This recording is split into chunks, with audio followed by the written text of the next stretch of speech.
একটা সন্তানের জন্য মানুষ কি পরিমাণ কান্না করতে পারে তা আমি নিজের চোখে না দেখলে কখনো বিশ্বাসই করতাম না। নমস্কার সবাইকে, সুমনার ব্লগে আপনাদেরকে স্বাগত জানাই। এই যে লাড্ডু সোনাটাকে দেখছেন, একে আমি গত বৃহস্পতিবার দিন কিনেছিলাম। মা আর আমি দুজনে মিলেই কিনেছিলাম। তো এখন সোনাইকে সাজুগুজু করানোর জন্য নিয়ে চলে আসলাম শাঁখারি বাজার। আর এই যে দেখছেন, এই গোপালটা আমার এত পছন্দ হয়েছে, মনে হচ্ছে যেন আমি কোলে করে নিয়ে আসি। এই তো সোনার জন্য চুড়ি ঠিক করলাম, মাথার তাজ। তবে এই তাজটা কেমন হলো একটু কমেন্টে জানিয়ে দিবেন। তো তারপরে বাঁশি দেখছিলাম, তো বাঁশির এক এক সাইজ, যেহেতু গোপালের নানান সাইজের থাকে সেই জন্য তো যেটা ভালো লাগছিল সেটাই দেখলাম। তবে এই বাঁশিটা খুব পছন্দ হয়েছে, একটু বড়, গোপাল সোনার কাছে থাকছিল না, তাই অন্য একটা বাঁশি নিলাম। তো সেটা কি, সেটা আমি আপনাদেরকে শেষে দেখিয়ে দিব কি বাঁশি নিলাম। আর এই দোকানটাকে একটু পুরোটা ভিডিও করে নিলাম।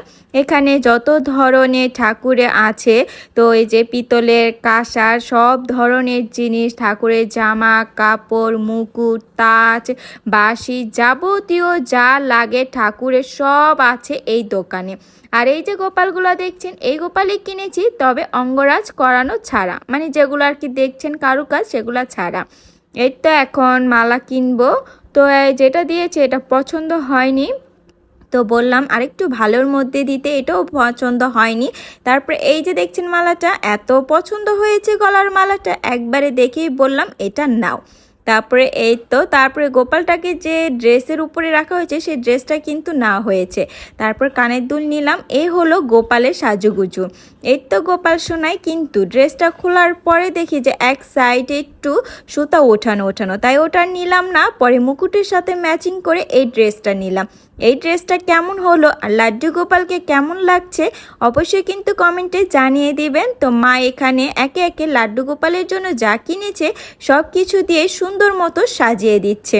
আমি তো দেখে চোখই ফিরাতে পারছি না। আর এই যে বাঁশিটা নিলাম, এটা একটু ছোট আছে, গোপালের সাথে মানিয়েছে। আর এই যে ময়ূরের পাকও একটা দিলাম, গোপালকে ময়ূরের পাক না দিলে চলে বলেন তো। এই তো ফাইনাল লুক। এখন বলি যে এই গোপালটা কেন কিনলাম হলো আমার এক দিদির জন্য। এই যে দিদিটাকে দেখছেন, এই যে একটু দেখা যাচ্ছে, এই দিদিটার জন্য। দিদিটা মার কাছে একটা গোপাল চেয়েছে। তো দিদির প্রায় বিয়ে হয়েছে 17-18 বছর ধরে, তার কোনো সন্তান হয়নি, তাই দিদি মার কাছ থেকে একটা লাড্ডু গোপাল চেয়েছে। আর দিদি মাকে খুবই ভালোবাসে, সেই জন্য তো এই তো দিদিকে এখন মা লাড্ডু গোপালটা কিনে সুন্দর মতো, আর বাইরে সেদিন এত বৃষ্টি হচ্ছিল, তো এভাবে নিলে তো লাড্ডু গোপালটা ভিজে যাবে, ড্রেস নষ্ট হয়ে যাবে। তো লাড্ডু সোনাকে ব্যাগের মধ্যে করে ভরে দিয়ে মা এখন দিদির কোলে লাড্ডু গোপালটাকে দিয়ে দিবে। কিন্তু আমার মা এই কাজটা জীবনে ফার্স্ট টাইম করলো, যে কাউকে গোপাল দিয়েছে।